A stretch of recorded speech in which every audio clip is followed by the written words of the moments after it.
ओम नमः सिद्धेभ्य।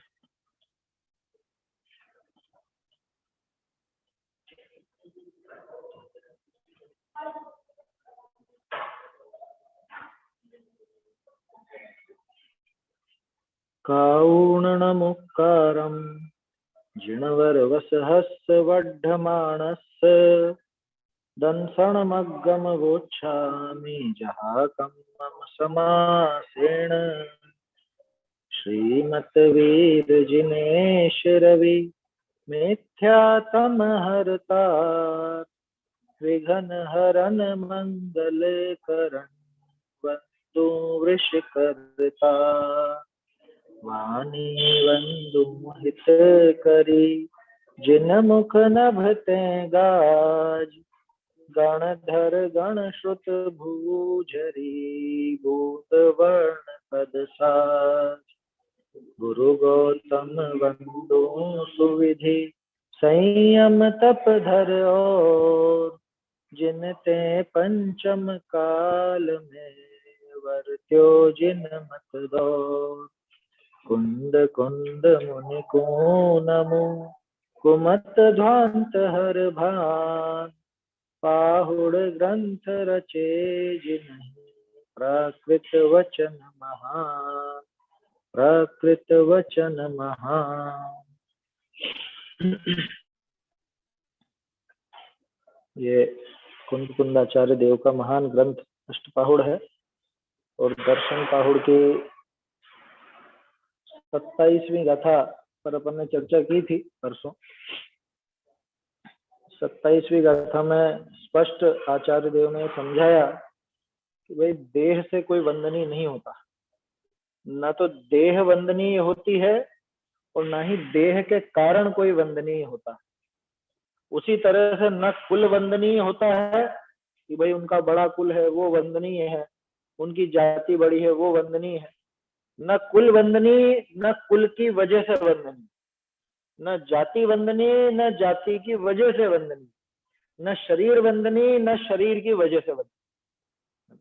जो गुणहीन है वो तो न श्रावक है न मुनि, उल्टा कहना चाहिए। वो तो न श्रमण है न श्रावक है, श्रावक से भी गया। जो गुणहीन है वो चाहे कैसा ही शरीरधारी हो, कैसा भी समझ लो कुल वाला हो, कैसी भी ऊंची जाति वाला हो, लेकिन अगर गुणों से रहित है, गुणहीन है, तो वो किसी भी दृष्टि से वंदनीय नहीं है। गुणहीन का आशय यहाँ पे उस पद के लायक गुणों से ही लेना, बाकी और भले बहुत गुण हो, क्या बहुगुण विज्ञान लियो ऐसा करके एक गाथा थी ना। बहुत लौकिक गुण तो बहुत है, क्षयोक्षम बहुत है, बहुत अच्छे से बोलता है, बहुत मधुर आवाज है और बहुत अच्छे से समझा देता है लोगों को, वो यहाँ पे गुण नहीं। यहाँ गुण का आशय साक्षात जो उस पद के लायक गुण होने चाहिए वो, माने मुनि दशा अगर है, बाहर में मुनि पना धारण किया है, तो उसके लिए गुण होंगे 28 गुण, वही गुण है। उन गुणों से रहित है तो वो तो श्रमण है ही नहीं, बल्कि वो तो श्रावक भी।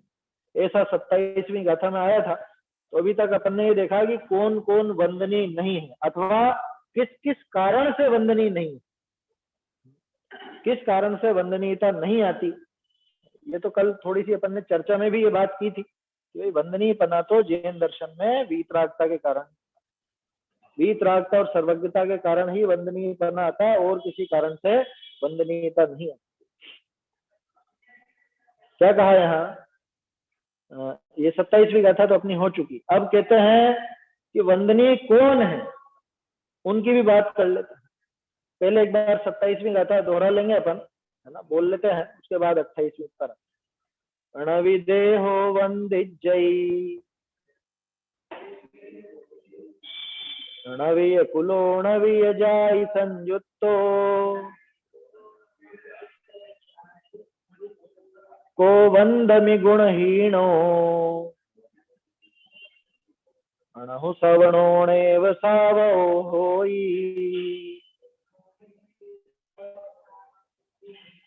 ना वंदना हो देह की, कुल की नहीं ना जाति की, कोई करे क्यों वंदना गुणहीन श्रावक साधु की। अब कहते हैं कि जो तप आदि से संयुक्त है, माने जिसके पास वो तप आदि की सामर्थ्य है, जो तप आदि विशिष्ट गुणों का धारी है, उनको नमस्कार करता हूँ। ऊपर भी वंदमी शब्द आया था ना, को वंदमी, कौन वंदन करे, वैसे किसको नमस्कार करूं, क्यों करूं, ऐसे यहाँ पर मैं उनको नमस्कार करता हूँ। आचार्य देव कह रहे हैं क्या, कुंद कुंद आचार्य देव कह रहे हैं कि मैं किसको नमस्कार करता हूँ, वो बता रहे। वंदनी तव सावन्ना शीलम च गुणम च बंभचेरम च सिद्धिगमनम च तेसिम सम्मत्तेन शुद्ध भावेन वंदनि तव सावन्ना शीलम च गुणम च बंभचेरम च सिद्धिगमनम च तेसिम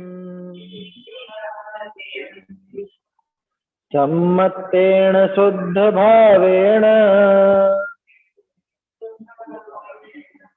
गुणशील तप सम्यक मंडित ब्रह्मचारी श्रमण जो शिव गमन तत्पर उन श्रमण को शुद्ध मन से नमन हो। वंदनी, वंदनी माने मैं वंदना करता हूँ, मैं नमस्कार करता हूँ। किसको, कि तव सावन्ना। अब ये तव सावन्ना में दो तीन ये पाठांतर भी है, नीचे दे रखे है ना, तव समन्ना एक तो ये है, और ऐसे ही तव सौन्ना, तव समानम, ऐसे तीन पाठ भी अलग अलग मिलते हैं, तो कोई दिक्कत नहीं है उसमें, आशय तो लगभग लगभग वही आता है। तव सावन्ना का अर्थ तो तप और श्रमण, तव सावन्ना यानी तप और श्रमणों को, मैं उस तप को नमस्कार करता हूँ और उन श्रमणों को नमस्कार करता हूँ, जिन्होंने वो श्रामण्य धारण कर रखा है, जिन्होंने उस तप को धारण कर रखा है, ऐसे उन श्रमणों को मैं नमस्कार करता हूँ। नीचे जो तव समन्ना था उसमें भी आशय ऐसा ही है कि तप संपन्नात्, कि जो तप से संपन्न है, जिनके पास तप की सामर्थ्य, तप की निधियां जिसके पास है, उन संपन्न मुनिराजों को मैं नमस्कार करता हूँ। और किसको नमस्कार करता हूँ, शीलम च, शील को नमस्कार करता हूँ, गुणम च, गुणों को नमस्कार करता हूँ, बंभचेरम च, बंभचेर मतलब ब्रह्मचर्य, ब्रह्मचर्य को नमस्कार करता हूँ। शील और गुण, शील और ब्रह्मचर्य तो एक ही है ना, कि नहीं, शील का अर्थ यहाँ पर अलग है। यहाँ पे शील का आशय है गुणों के सहायकों, गुणों के जो सहायक होते हैं उनको शील कहा जाता है। जैसे आपने सुना होगा 5 तो अणुव्रत होते हैं और 7 शील व्रत, 7 शील व्रत में से 3 गुणव्रत और 4 शिक्षा व्रत। ये गुणव्रत और शिक्षा व्रतों को शील व्रत भी कहा जाता है, 7 शील कहलाते हैं श्रावक के। ऐसे मुनिराज के जो अणुव्रत हैं वो बाकी के उनके शील कहलाते, अथवा 18,000 शील के भेद, वो शील कहलाते। वो शील के भेदों में अकेला वही नहीं है कि भाई ब्रह्मचर्य की बात हो, बहुत सारी चीजें, 18,000 वो शील के भेद। इस तरह देखो, वंदनी तव सावन्ना, तप, तप की बात तो स्पष्ट हो गई है ना।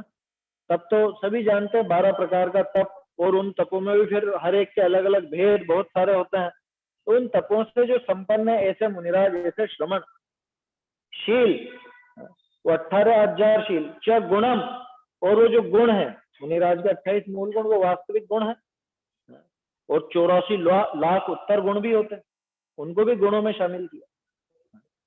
अच्छा, 84 लाख होते हैं तो वो उनको खुद को भी याद रखेंगे 84 लाख? कभी दिमाग में आया है प्रश्न? जो मुनि दशा धारण करने जा रहा है पहले वो 84 लाख के बारे में पढ़े ऐसा? अरे जो 84 लाख रहते हैं वो सहज रूप से प्रकट होते हैं, 28 मूल गुणों का निरतिचार पालन करने वालों के सहज रूप से हो जाता है। कोई रटना नहीं पड़ता कि अब मुझे को ये वाला गुण, ये वाला गुण, ये वाला गुण। सोचो तो सही, 84 लाख किसको बोल, 84 लाख शब्द नहीं है अपने पास, बहुत बड़ी बात नहीं, 84 लाख शब्द भी नहीं है, ऐसे ऐसे तो गुण है, और वो गुण केवल ज्ञान गम्य है, और केवली जानते हैं, वो वर्णन आता है पूरा उस ढंग से आता है, मोटे मोटे भेद तो आ जाते हैं, उनका एक वो विभाग बना बना करके तो अलग से बता दिया जाता है, बाकी ऐसे अलग से आप नाम ढूंढने चाहोगे कौन कौन से होते हैं, तो 84 लाख के नाम कोई अपने जो ग्रंथ पढ़ने में आते हैं उन ग्रंथों में तो कहीं पर लिखे हुए नहीं, वर्गीकरण करके जरूर लिख सकते हैं कि इसके इतने लाख, इसके इतने लाख, इसके इतने लाख, इस तरह वो तो मिल जाएगा, लेकिन 84 लाख आप सोचो कि सारे नाम मिल जाए पढ़ने को तो नहीं। वंदमी तवसा वर्णा शीलम च गुणम च बम्ब चेरम च, शील, गुण और ब्रह्मचर्य, उन सबको मैं नमस्कार करता हूँ और उन सबके धारकों को नमस्कार करता हूँ। देखो पिछली गाथा में था शरीर वंदनीय नहीं है और शरीर के कारण वंदनीय नहीं है कोई, कुल वंदनीय नहीं है और कुल के कारण कोई वंदनीय नहीं, जाति वंदनीय नहीं है और जाति के कारण कोई वंदनीय नहीं। अब क्या कह रहे हैं, उसी तरह की बात है, ये गुण वंदनीय है और इन गुणों के कारण जिसने जिसने इन गुणों को धारण किया वो भी वंदनीय। और क्या कह रहे हैं साथ में, सिद्धि गमनम च तेसिम, कि उन्हीं के सिद्धि गमन होता है, उन्हीं के मोक्ष की प्राप्ति होती है, मोक्ष में वही गमन करते हैं। कैसे, सम्मतेण शुद्ध भावेन। लो आचार्य देव घुमा फिरा करके वापस सम्यक दर्शन के ऊपर, सम्यक तो सही, गजब हो गया। पूज्य किसकी वजह से बताया, तप की वजह से, शील की वजह से, गुण की वजह से, ब्रह्मचर्य की वजह से, और मोक्ष किससे पहुंचा रहे हैं, मोक्ष सम्यक दर्शन से। इन सब में पूज्यपना भी अगर किसी की वजह से आया तो वो सम्यक दर्शन की वजह से आया, समझ में। तप वही पूज्य है जो सम्यक तो सहित हो, शील वही पूज्य है जो सम्यक तो से सहित हो, ब्रह्मचर्य वही पूज्य है जो सम्यक तो से सहित हो, उसके बिना कोई पूज्य नहीं हो।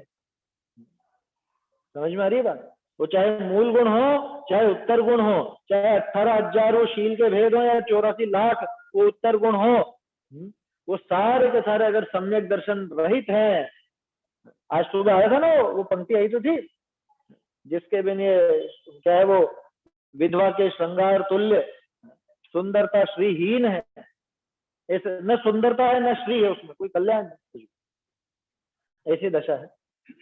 तो सिद्धि गमनम च तेसिम, कि उन्हीं के सिद्धि गमन होता है, किसके द्वारा, सम्यक्त्वेन शुद्ध भाव। जब उनकी वजह से वंदनीयपना बता रहे थे तो उनसे ही मोक्ष बता देते ना, अरे वो सब मोक्ष को करने में तब तक समर्थ नहीं है जब तक उनके पास सम्यक दर्शन।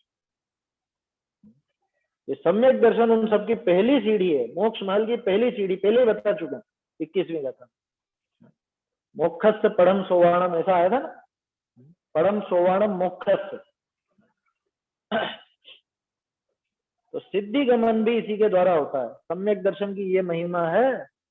जितने भी आज तक मुक्त हुए हैं वो सब इस सम्यक दर्शन के प्रताप से ही। अगर सम्यक दर्शन नहीं हो तो वो मतलब समझिए, आप समझ लीजिए कि उसका तो मोक्ष होने वाला। वेद विज्ञानतः सिद्धा सिद्धा ये किल केचन, अस्य वभावतः बद्धा बद्धा ये किल केचन, जे पूरब शिव गए जाहि अरु फिर जे है यह नियत करो। ऐसा है ना, जे पूरब शिव गए जाहि अरु फिर जे है यह नियत करो, ये तो भजन में है।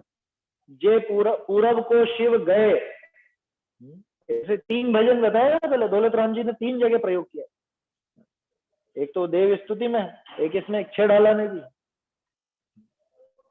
तो जितने भी गए हैं उस भेद विज्ञान के बल से, और वो भेद विज्ञान और सम्यक दर्शन का सूचक, भेद विज्ञान से सम्यक की प्राप्ति और उस सम्यक दर्शन की वजह से ही ये सिद्धि गमन भी होता है। इस सिद्धि में अगर किसी का गमन होना है तो सम्यक तो सही, पूज्यता तप की है, शील की है, गुण की है, ब्रह्मचर्य की है, लेकिन तब सम्यक दर्शन से सहित हो। तो अगर सम्यक तो सहित नहीं है तो ये सारी की सारी चीजें व्यर्थ हो जाती, सब व्यर्थ, बिल्कुल व्यर्थ हो जाती। जैसे बिना एकड़े बिंदी, ऐसा है ना, धिक धिक जीवन समकित बिना,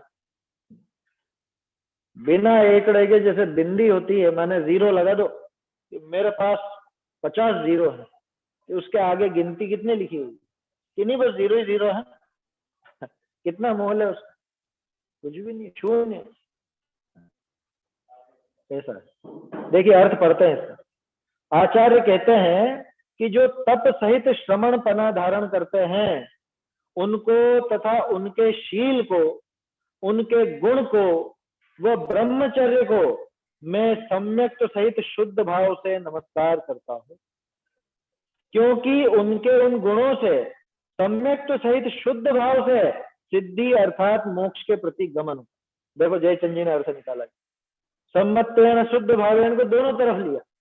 इस सम्यक पूर्वक शुद्ध भाव से मैं उनको नमस्कार करता हूँ, एक तो ये, दूसरा उस सम्यक और उस शुद्ध भाव से वो सिद्धि को प्राप्त होता है। आया समझ में? क्या कहा? जो तप सहित श्रमण पना धारण करते हैं, माने जो तपस्वी हैं, विशिष्ट तप आदि धारण करते हैं सम्यक दर्शन के साथ में, उस श्रमण पने यानी मुनि पने को धारण करते हैं, उनको तथा उनके उस तप को, उनके उस शील को, उनके उन गुणों को, उत्तर गुणों को, है ना, ब्रह्मचर्य को, ब्रह्मचर्य कैसा, वो 9 बाढ़ सहित ब्रह्मचर्य बताता, वो 9 बाढ़ वाला वो ब्रह्मचर्य, उसको भी मैं नमस्कार करता हूँ। कैसे? कि सम्यक तो सिद्ध शुद्ध भाव से नमस्कार करता हूँ। क्यों? क्योंकि उस शुद्ध भाव के आधार पर ही, उस सम्यक के आधार पर ही उनको सिद्धि की प्राप्ति। जितने भी जीव सिद्धि को प्राप्त हुए, मोक्ष को प्राप्त हुए, वो सब के सब सम्यक सहित ही प्राप्त हुए। बिना सम्यक के उनको मुक्ति मिली नहीं,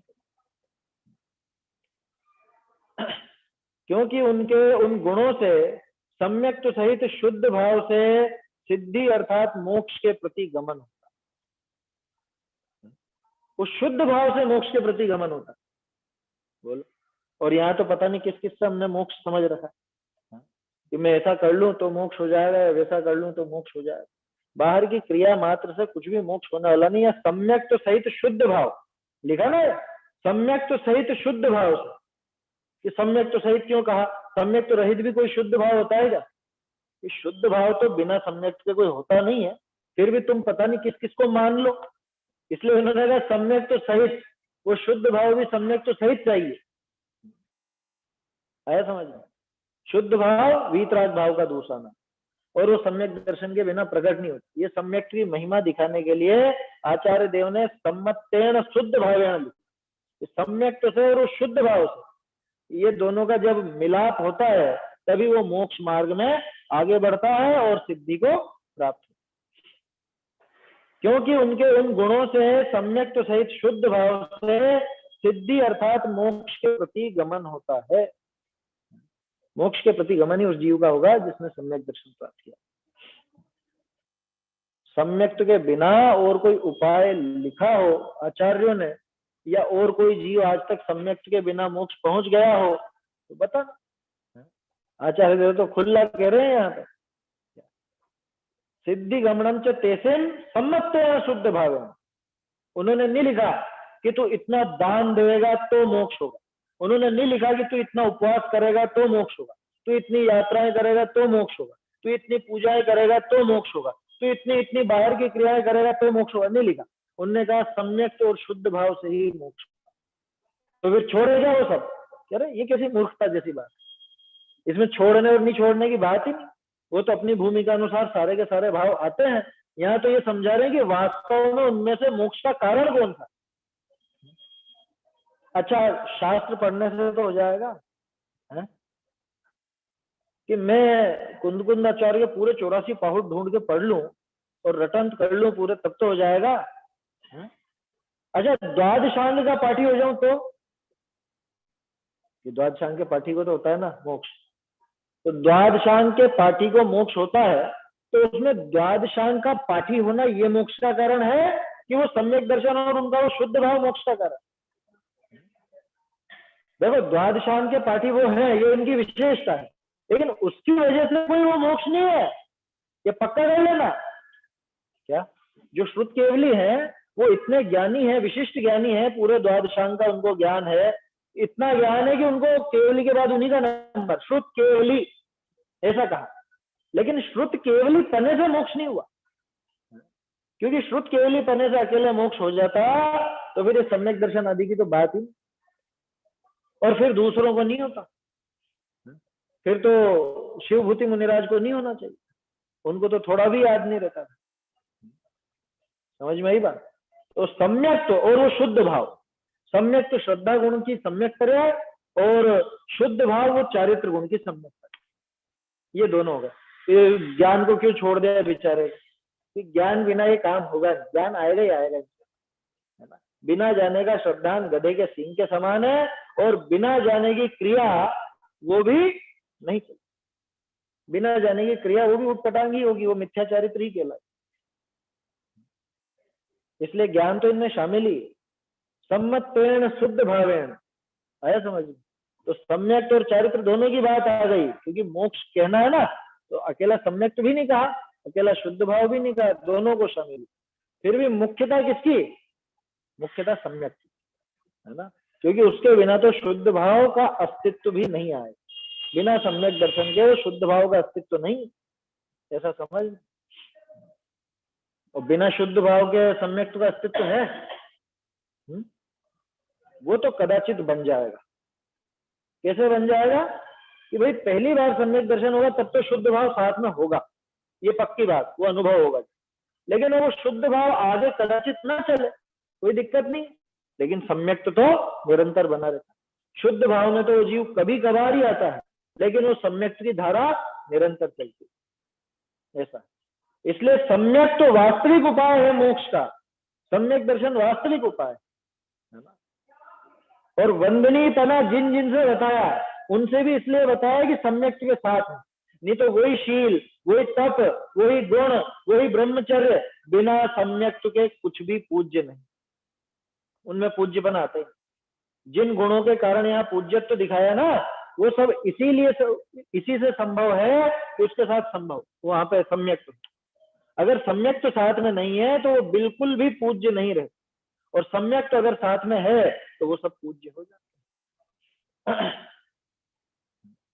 ऐसा एक कविता आती है ना, एक कविता में आता है कि पढ़ शास्त्र अनेकों फाड़े, तोड़ी कई मालाएं, और मन की कसाए घिसी नहीं और घिस डाली प्रतिमा।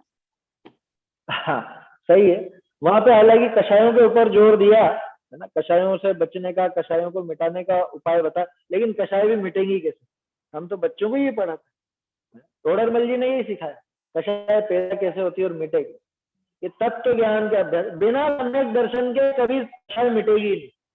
कषाय के मिटने का प्रारंभ सम्यक दर्शन के साथ। क्या सम्यक दर्शन के आते ही अनंतानुबंधी जाती है ना, तो चार तो वो गई एक झटके में, सम्यक दर्शन के आते ही वो चारों की चारों गई, अनंतानुबंधी की चार, और फिर आगे सम्यक दर्शन के बल से धीरे धीरे धीरे धीरे आगे बढ़ता है। तो उन कषायों का नाश तब प्रारंभ हुआ कि वो सम्यक दर्शन के साथ प्रारंभ हुआ, उसके बिना कषायों का नाश भी संभव नहीं। आया समझ? कुछ भी कर लो भाई, तो संभव नहीं है, बिना सम्यक दर्शन के कषायों का नाश नहीं, ऐसा। मंदता तो बहुत दिखती है, कि वो मंदता दिख रही है वो थोड़ी देर की। आया समझ? वो मंदता जो दिख रही है वो प्रशंसनीय नहीं, और वो थोड़ी देर की है, क्योंकि पासा पलटेगा और ये तीव्र होते देर नहीं लगेगी। और तीव्रता और मंदता से सम्यक मिथ्या का लेना देना है नहीं, अपन वहां पे भी समझ चुके हैं, मोक्ष प्रकाशक ने। वहां पे तो तीव्रता मंदता का पैमाना अलग, अनंतानुबंधी का पैमाना ही अलग। नहीं तो कोई सोचे तीव्र हो तो अनंतानुबंधी, मंद हो तो अप्रत्यक्ष अनावरण, ऐसा नहीं, सभी में तीव्रता पाई जाती। कदाचित आपको अनंतानुबंधी की मंदता ऐसी दिखे जिससे तीव्र तो आपको अप्रत्यक्ष अनावरण की तीव्रता मिले, ऐसा भी दिखता। अरे वो मिथ्या दृष्टि द्रव्यलिंगी जो मुनिराज है, जो नवग्रह तक हुआ, उनके क्या है? कषायों की अत्यंत मंदता, अत्यधिक मंदता। क्या मंदता कि कोई खाल उतार करके और नमक मिर्ची भर दे तो भी आंख की कोर भी लाल। और कितनी बार हुआ है, कितनी बार बन गए? मुनि व्रत धार अनंत बार ग्रीवक, अंतिम ग्रीवक लोकी हद पायो अनंत बिरिया पद। दो जगह तो वही लिख दिया दौलत राम जी, उसी में छेड़ डाला। सोचो तो क्या कारण रहा? कषाय भी मंद कर ली और सब काम भी कर लिया, क्या कारण रहा कि इसको मोक्ष नहीं हुआ? तो सम्यक्त के बिना ही ये सारे काम हो गए ना, इसलिए उसके बिना कितनी मेहनत कर लो कुछ होने जाने वाला नहीं, वो फायदा नहीं होना, ऐसा है। देखिए भावार्थ, पहले कहा कि देहादिक वंदने योग्य नहीं है, गुण वंदने योग्य है, क्योंकि ऊपर ही दे दी थी इसकी हिंट तो वंदनी गुणहीणों, कि गुणों से हीन की कौन वंदना करे, माने गुण सहित की करेंगे वंदना। तो वो गुण कौन से? ये सारे हैं, तप है, वो दूसरे गुण है, शील है, ब्रह्मचर्य है, उत्तर गुण है, ये सब उन्हीं से सिद्धि प्राप्त होती, उनसे नहीं, सम्यक तो सहित उनसे, ऐसा लेना। सम्यक दर्शन अगर साथ में हो तो सिद्धि की प्राप्ति होती है, नहीं तो नहीं होती। पहले कहा कि देहादिक वंदने योग्य नहीं है, गुण वंदने योग्य। अब यहाँ गुण सहित की वंदना, पिछली गाथा में कहा था गुणहीन की वंदना नहीं करेंगे, तो अब यहाँ पे बता दिया वो गुण कौन कौन से हैं जिन गुणों के साथ होने से ही हम उनकी वंदना करें। वहां जो तप धारण करके गृहस्थपना छोड़कर मुनि हो गए हैं, उनका तथा उनके शील गुण ब्रह्मचर्य सम्यक सहित शुद्ध भाव से संयुक्त हो, उनकी वंदना की। देखो जोर किस पे? सम्यक सहित शुद्ध भाव से संयुक्त, जो तप धारण करके गृहस्थपना छोड़कर मुनि हो गए, इसको ऐसे पढ़ना, गृहस्थपना छोड़कर तप धारण कर, क्योंकि पहले गृहस्थपना छूटेगा, तप बाद में आएगा। तो पहले तप धारण होगा और गृहस्थपना छूटेगा, गृहस्थपना छूटेगा, है ना। वो तो अनुवाद में फर्क पड़ गया होगा आगे पीछे। तो जो गृहस्थपना छोड़कर तप धारण करके और मुनि हो गए, उनको तथा उनके शील गुण ब्रह्मचर्य, ये देखिए ना अभी अपन ने बात, जैसे पिछली गाथा में कहा था न कुल जाति पूजनीय न कुल जाति की वजह से पूजनीय, उसी तरह से ये उसका उल्टा, ये शील गुण ब्रह्मचर्य पूजनीय है और ये शील गुण ब्रह्मचर्य से पूजनीय, माने वो जीव और उस जीव के ये गुण, ये दोनों के दोनों पूजनीय गुणों के आश्रय से ये भी पूजनीय हो जाए। एक वो दर्शन दशक है, दर्शन दशक, क्या नाम है उनका,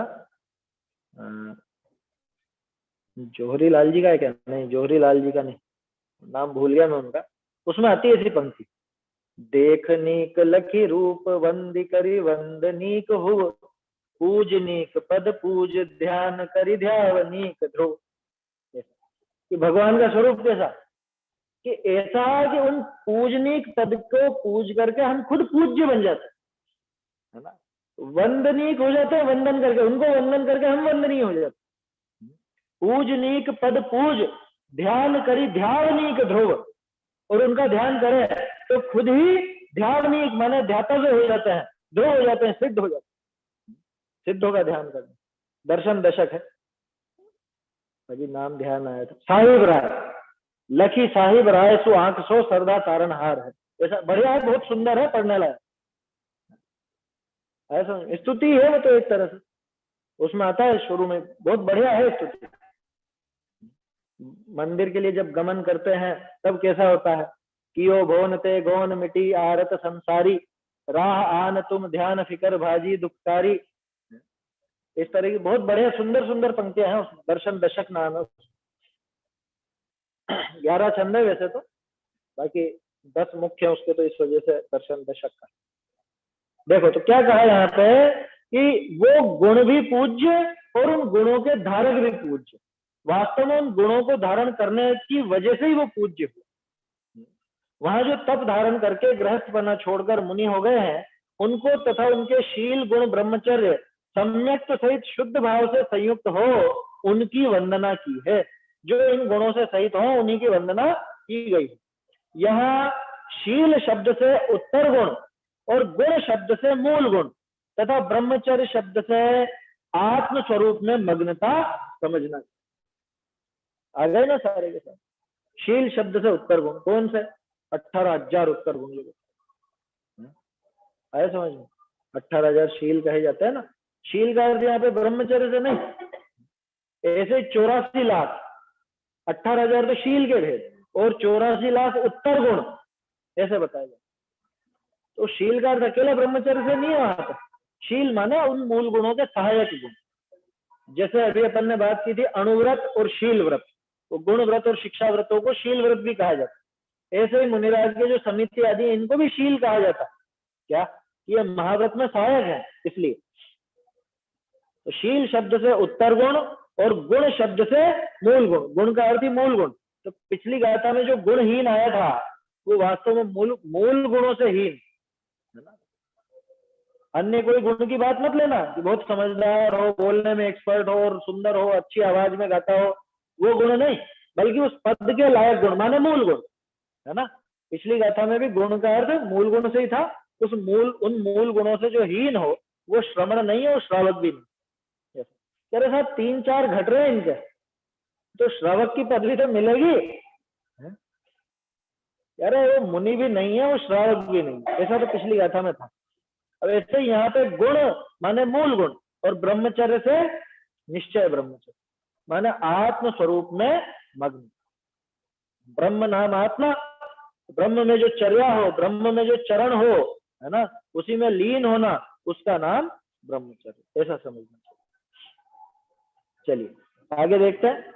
आगे कोई आशंका करता है कि संयमी को वंदने योग्य कहा तो समोसरणादि विभूति सहित तीर्थंकर है, वे वंदने योग्य है या नहीं? बहुत अटपटा प्रश्न है, लेकिन बारीकी से देखोगे तो समझ में आएगा प्रश्न क्यों। क्या कहा कि साहब आपने संयमी को वंदने योग्य कहा तो समोसरण आदि विभूति सहित तीर्थंकर होते हैं। क्या कहना चाह रहा है वो? इनके तो इतनी विभूतियां, इनके संयम कहाँ है? तो संयमी तो मुनिराज है। अब ये तो मुनि दशा से पार हो गए, इनके तो अब 28 मूलगुण नहीं है ना। आपने 28 मूलगुणों की बात की थी, इनके 28 मूलगुण नहीं। आपने अपरिग्रह की बात की थी, इनके तो सारा का सारा ही वैभव है। वे वंदने योग्य है या नहीं, उसका समाधान करने के लिए गाथा कहते हैं कि जो तीर्थंकर परम देव हैं वे सम्यक सहित तप के महात्म से तीर्थंकर पदवी पर, वे भी वंदने योग्य। कि वो उनको किससे ये पद मिला कि जिन गुणों से तुम मुनिराज को पूज रहे हो, मुनि दशा को जिन गुणों के कारण पूजा जा रहा है, उन्हीं गुणों से आगे चल करके वो तीर्थंकर हो। माने उन गुणों का वहां पे अभाव नहीं हो गया। हाँ, मूल गुणों का आप कह सकते हो कि मूल गुण अब समाप्त हो गए, तो समाप्त भी क्या हो गए, वो पूर्ण हो गए वहां पर। आया समझ में? जैसे अहिंसा महाव्रत के धारी होते हैं मुनिराज, माने उनकी चर्या इस तरह की होती है। अब तीर्थंकरों से क्या कोई हिंसा होगी? उनसे वास्तव में मुनिराज से भी ज्यादा अहिंसा उनसे होती है। तो अहिंसा महाव्रत उनके नहीं गिना, इससे ऐसा मत समझ लेना कि उनसे हिंसा होने लग गई। अपरिग्रह महाव्रत उनके नहीं गिना, इससे ऐसा मत समझ लेना कि उनके परिग्रह आ गया। वो इन सब चीजों से पार हो चुके हैं, इसलिए उनके नाम नहीं लिए। अरे समझ रहे? उनके हिंसा का भेद ही नहीं। क्यों? क्योंकि उनके तो शरीर से भी किसी जीव की हिंसा होने वाली। मुनिराज के तो शरीर से फिर भी कोई स्थावर जीवों का घात हो सकता है, मुनिराज जानते हैं ये बात। स्थावर जीवों का घात हो सकता है, चला करके तो नहीं करे, लेकिन सांस लेने में ही होगा, गमन करने में ही होगा, और काम में ही होगा। हालांकि उन्होंने अहिंसा का साधन, संयम का साधन वो रख रखा है पीछे, लेकिन उससे भी सारे जीव तो नहीं बचते ना, सूक्ष्म जीव तो बहुत होते हैं। और अरहंतों से, तीर्थंकरों से, कि उनसे तो उनका भी घात नहीं आया समझ में। वो 15 प्रकार के योग आते हैं ना, वो वचन योग में सत्य, असत्य, उभय, अनुभय ऐसे नाम आते हैं। तो मुनिराज के असत्य उस रूप में संभव होता है, उस रूप में असत्य वचन योग भी संभव होता है उनके, लेकिन सत्य महाव्रत तो फिर भी अखंडित है। और यहाँ पर कि यहाँ तो बात ही नहीं, उससे भी पार निकल गए, इसलिए अहिंसा, सत्य, अचौर्य इत्यादि बातें उनके लिए लागू नहीं करी, उनके इन चीजों का नाम नहीं लिया। तो इसका आशय ऐसा मत समझ लेना कि उनके सारे पाप होने लग गए होंगे या उनके संयम नहीं रहा हो। समझ में आई बात? क्योंकि शंका तो उसकी यही थी कि साहब इनके संयम कहाँ है। संयम नाम तो 28 मूल गुण का, इनके तो दिख ही नहीं रहा 28, इनको आवश्यकता नहीं होगी। ये उससे भी आगे निकल गए, ये उससे भी आगे हो गए, पार हो गए। जो तीर्थंकर परम देव है वे सम्यक तो सहित तप के महात्म्य से, क्या शब्द लिखा, तप के महात्म्य से नहीं, सम्यक तो सहित तप के महात्म्य से, माने वो तप भी आगे तभी बिना सम्यक के वो तप किसी काम का नहीं है, चाहे वो हिमालय पे चढ़ जाए भर सर्दी में, आया समझ, या वो रेगिस्तान के वो धोरों के बीच में जाता रहे भर गर्मी में। तो कौन कौन से ऐसे देश है ना, ऐसे प्रदेश भी, वो सर्दियों में -50 डिग्री भी तापमान होता है, और गर्म, हाँ साइबेरिया और वो पता नहीं कौन कौन सी जगह है रशिया में, ऐसे अमेरिका में वो कौन सा है वहां का वो रेगिस्तान टाइप, वहां पे तो 100 डिग्री तक तापमान पहुंच जाता है बताते। ऐसी जगह भी पहुंच जाए, ऐसा भी ऊंचा तप करे, तो भी कह रहे हैं अगर सम्यक दर्शन के बिना करे तो कोई काम। अरे तपस्वी तो बहुत बड़े बड़े हुए हैं, उसमें क्या दम है, तपस्वी माना वो पूरी शरीर की क्रिया वाले तपस्वी बिना सम्यक। तो पार्श्वनाथ जी के जो नाना था वो क्या था, वो भी तो तपस्वी था, तापसी तो था, आया समझ, लेकिन बुद्धि बिल्कुल भी नहीं, ऐसे तप का क्या काम, वो पंचाग्नि तप तपता था, उस तप से क्या सिद्धि हुई। तो सम्यक तो सहित तप के महात्म्य से, पूरा तप काम का नहीं है, सम्यक तो सहित हो तो काम, सम्यक तो सहित तप के महात्म्य से तीर्थंकर पदवी पाते हैं, वे भी वंदने योग्य हैं, वो भी वंदन करने लायक हैं। उनमें शंका मत करना कि भाई इनके संयम कहाँ है, इनको हम नमस्कार करें या नहीं करें। देखो 29वीं गाथा, 64 चमर सहियो 34 सही ऐसे ही संयुक्तो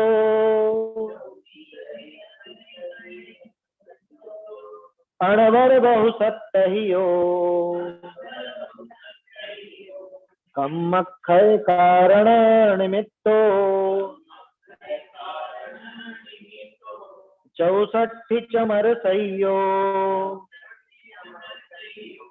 34 सही ऐसे ही संयुक्तो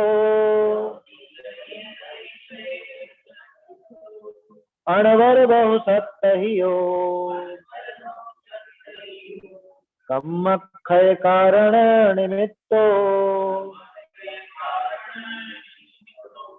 64 चमर 34 अतिशय सहित जो अरहंत है, वे कर्म क्षय के हेतु सबके हितैषी भगवंत है।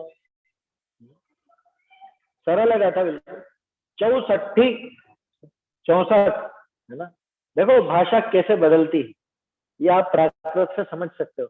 संस्कृत के जो रूप हमको हिंदी से बिल्कुल अलग लगते हैं, ये प्राकृत उनके बीच का ब्रिज है, आया समझ। चतुष्षष्टि संस्कृत में होता है, चतुष्षष्टि, षष्टि माने 60, चतुष्षष्टि 64, तो चतुष्षष्टि का बिगड़ के बना 64, और 64 का चौ का हो गया चौ, और 60 में से ई की मात्रा हट गई तो बन गया आपका 64, आया समझ। इस तरह से भाषा परिवर्तित है। 64 चमर सहियो कि जिनके 64 चमर हैं। अब बताओ, कुंद कुंद आचार्य देव ये चीजें लिख रहे हैं, कुंद कुंद आचार्य देव ये दिखा रहे हैं कि देखो ये चीजें होती हैं। हम तो सोच रहे थे वीतराग और सर्वज्ञता दिखा करके वो नमस्कार कराएंगे, यहाँ तो 64 चमर दिखा करके करा। अभी देखो क्या कह रहे हो आज, 64 चमर सही हो कि जो 64 चमर सहित है, और 34 ही ऐसा ही संयुक्त हो, है ना। 34 है ना, 34 अतिशय ही, ऐसा ही मतलब अतिशयों से संयुक्त है, ठीक है। 34 अतिशय हो गए और 64 चमर हो, तो ये होते हैं कि उनके मूल गुण। 64 चमर जैसे 8 प्रतिहार, क्या 64 चमर तो 8 प्रतिहार में से एक, तो उन 8 में से एक का नाम ले दिया तो समझ जाओ कि हाँ उसके साथ ही बाकी के, तो 8 प्रतिहार और 34 ही अतिशय, जो देवव्रत अतिशय हैं 14 तो, और 10 जन्म के हैं और 10 केवल ज्ञान के हैं, है ना, वो 34 अतिशय, तो 42 ही हो गए। अणवर बहु सत्य ही हो, अणवर अनवरत, अनवरत बहु सत्य ही हो, बहुत सत्य माने सत्व माने जीव, जीवों के हितकारी, जीव मतलब हित वाले। अनवर बहुत सत्य ही हो, यानी कि अनवरत रूप से बहुत सारे जीवों का, अनेक जीवों का हित करने वाले। और कैसे है? कर्म क्षय कारण निमित्तो, कर्म क्षय के कारण है, कर्म क्षय के निमित्त, कर्म क्षय के निमित्त कारण है। ऐसे वो जो तीर्थंकर है, उन तीर्थंकरों को भी नमस्कार करना चाहिए। वो तीर्थंकरों की विशेषता बताई है कि यहाँ लिखा तो है ही नहीं कि इनको भी नमस्कार करो। गाथा में क्या लिखा? ये पिछली से इसका मिलान कर लेना, पिछले जो आया पिछली गाथा में वो यहाँ पर भी लगाना। पीछे जो वंदमी शब्द आया था ना कि मैं किस किस को वंदना करता हूँ, यूं थी वो बात। एक तो इनको वंदना करता हूँ जो महान तप वाले हैं, गुण और शील सहित हैं, ब्रह्मचर्य सहित हैं, सम्यक और शुद्ध भाव सहित है, उनको नमस्कार करता हूँ। फिर और किसको नमस्कार करता हूँ कि जो ऐसे तीर्थंकर, ऐसे अरहंत भगवान जो 64 चंवर सहित 34 अतिशय सहित है। ये क्यों दिखाया होगा, सोचो तो सही। इसलिए दिखाया क्योंकि पीछे शुद्ध भाव की बात तो पीछे ही चुकी थी पिछली गाथा। अब शुद्ध भाव से भिन्न और कैसे दिखे? भाई मुनिराज भी वीतरागी है ना, हालांकि पूर्ण वीतरागी तो नहीं, लेकिन वीतरागी कहलाते है ना। एक कषाय चौकड़ी मात्र बची है, उसका नाश करते ही वो वीतरागी हो जाए। और यहाँ पर भी वीतरागता है, तो वीतरागता से एकदम से समझ में नहीं आता। दूसरी बात, बहुत से जीवों को तो यही दिखता है कि हम पहचान कैसे करें। आप केवल ज्ञान और सर्वज्ञता और वीतरागता यही बोल रहे हो, ये तो सब अंदर की चीज, हम कैसे पहचान करें? कि तू तो एक काम कर कि जिसके पास 34 अतिशय दिखे, जिसके पास 64 चंवर दिखे, तो उनको नमस्कार कर। ये व्यवहार से निरूपण है, ऐसा कहा जाता है, व्यवहार से कोई दिक्कत नहीं है। समझ में आ रही है बात? लेकिन इसमें बारीक बात ये समझना कि पूज्यत्व तो इनकी वजह से नहीं है। पूज्यत्व का कारण तो हुई सम्मतेन शुद्ध भाव है। इनको भी जो मुक्ति मिलेगी वो कोई 64 चंवर और ये 34 अतिशयों से नहीं मिलने वाली, वो तो शुद्ध भाव के कारण ही मिलेगी। ये गाथा में व्यवहार रूप दिखाया, व्यवहार से भी पहचान कराई जाती है ना। अरे जीव की परिभाषाएं कौन कौन सी पढ़ी? ये तो अब ज्यादा प्रचलन में आई है कि जो जानता देखता है। पहले हम छोटे थे ना, बचपन में तो ऐसी ऐसी परिभाषाएं भी पढ़ी, ऐसी जो चलता फिरता है, जो खाता पीता है, नहीं पढ़ी? जो छोटे छोटे भाग आते थे इंदौर से, तुमने देखी नहीं देखी? इस तरह के भाग चलते थे। अब बोलो वो क्या परिभाषाएं झूठी है? जब अपन ने अपनी ये परिभाषाएं पढ़ी बालबोध आदि की, तब तो ऐसा लगने लगा कि अरे वो तो गलत थी। वो गलत इस रूप में नहीं थी कि वो व्यवहार से वैसा भी कथन किया जाता, पहचान कराने के लिए वैसा भी कहा जाता। सर्वार्थ सिद्धि में भी कहा जो 10 प्राणों से जीता है वो जीव। अब बोलो है? हाँ, जीव दया पालनी है। आप कैसे पहचानोगे कि ये जीव है या नहीं? कैसे पहचानोगे? बहुत सूक्ष्म जीव है, वो हलन चलन अपने आप दिखता है ना उसका, वो चलता फिरता दिखता है तो आप पहचान जाते हो, अरे ये तो जीव। कितनी बार होता है एकदम बारीक कुछ काला सा ऐसा पड़ा हो, हल्का बिल्कुल छोटा सा धागे के टुकड़े जैसा, अब वो पड़ा है तब तक तो अपन समझते कुछ भी नहीं, अपने आप ही उसमें हलन चलन हो तो अपन समझ जाते हैं कि ये जीव। अब बोलो कैसे पहचाना आपने? उसके ज्ञान दर्शन दिखेगा आपको, वहां पे हलन चलन दिखे। तो व्यवहार से इस तरह की परिभाषाएं भी दी जाती, इसलिए घबराना नहीं कि कुंदकुंदाचार्य ने ऐसी कैसी परिभाषा दी। परिभाषा का मतलब ऐसे कैसे नमस्कार का वो बता दो। नमस्कार का कारण तो पहले ही बता चुके, आए समझ में? उसमें तो कंफ्यूज होना ही मत। नमस्कार का कारण तो सम्मतेन शुद्ध भाव है, सम्यक और शुद्ध भाव वही है वास्तव में नमस्कार तक, चाहे वो मुनिराज हो चाहे साक्षात अनंत परमेश्वर, उनके भी नमस्कार वीतरागता की वजह से ही है ना, और इनके भी नमस्कार वीतरागता की वजह।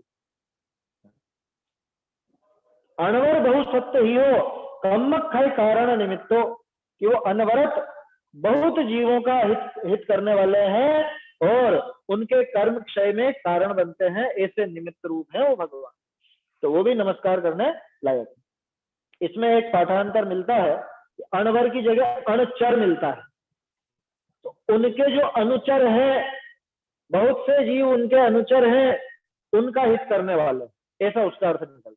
लेकिन वो अर्थ थोड़ा सा सीमित हो जाता है, संकीर्ण हो जाता है। क्यों? कि जो जो इनका अनुचरण कर रहे हैं बस उसी का भला करेंगे, कि वो तो किसी का भी नहीं कर रहे, न अनुचरों का न बिना अनुचरों का। अच्छा ये बात भी पक्की, होगा भला उनके अनुचरों का ही क्या, उसमें भी संदेह नहीं है। जो उनके अनुचर बनेंगे भला तो उनका ही होगा, लेकिन उनको ऐसा पक्षपात नहीं कि ये मेरा अनुचर है इसलिए इनका भला कर दूं। यह लिखा ही नहीं कि वो भला करता है। यह क्या लिखा है? सम्मत कारण निमित्तो, निमित्त शब्द डाल दिया गुणगुणाचार्य, वो नहीं करता है ना। तो अगर अणचर वाला अर्थ भी लें तो भी उसमें कोई दिक्कत नहीं है। बाकी अनवर वाला शब्द ज्यादा उचित है, अनवरत रूप से।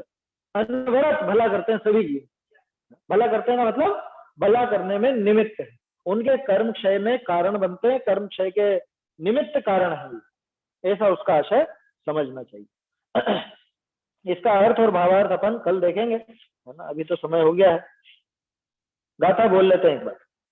वंदमि तव सावण्णा शीलम च गुणम च बंभचेरम च सिद्धि गमनम च तेतिम सम्मत्तेन शुद्ध भावेन गुणशील तत् सम्यक मंडित ब्रह्मचारी श्रमण जो शिव गमन तत्पर उन श्रमण को शुद्ध मन से नमन हो। 64 चमर सहियो 34 सही सही संयुक्तो अणवर बहु सत्यो कम्मत्थय कारण निमित्तो 64 चमर 34 अतिशय सहित जो अरहंत है वे कर्म क्षय के हेतु सबके हितैषी भगवंत है।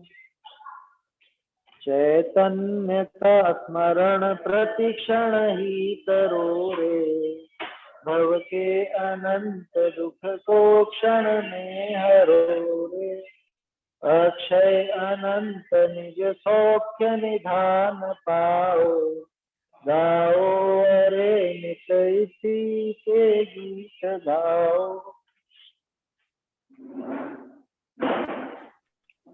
ये मेरे पास में जो किताब है ना उसमें 64 में दिया है भवन वासिनः 20 व्यंतराः 16 कल्पवासिनः 24 चंद्रौ सूर्यौ 4 इति चतुष्षष्ठी ऐसे दिया हुआ है। नहीं वो 64 कहाँ हुआ है, वो पता नहीं देवों ऐसे ही की दिया हुआ बात की, वो उनमें 64 की नहीं, उनमें तो 100 की संख्या आती है। अच्छा हाँ उसको देखेंगे अपन, आप उसका मेरे को फोटो भेज देना, उसको देखेंगे क्या उसमें दे रखा है। जिन बैन सुनत मोरी भूल भगी जिन बैन सुनत मोरी भूल भगी कर्म स्वभाव भाव चेतन को कर्म स्वभाव भाव चेतन को भिन्न पिछानन सुमति जगी जिन वैन सुनत मोरी भूल भगी निज अनुभूति सहज जायत था निज अनुभूति सहज जायत था सोचिर रुष तुष मैल पगी जाद वाद धुनि निर्मल जल जाद वाद धुनि निर्मल जल विमल भई तन भाव लगी जिन रैन सुनत मोरी भूल भगी संशय मोह भरम का विगति संशय मोह भरम का विगति प्रगति आत्म खोज सभी डोल पूरब मंगल पायो डोल पूरब मंगल पायो शिव सुख लेन होश जिन वैन सुनत मोरी भूल भगी जिन वैन सुनत मोरी भूल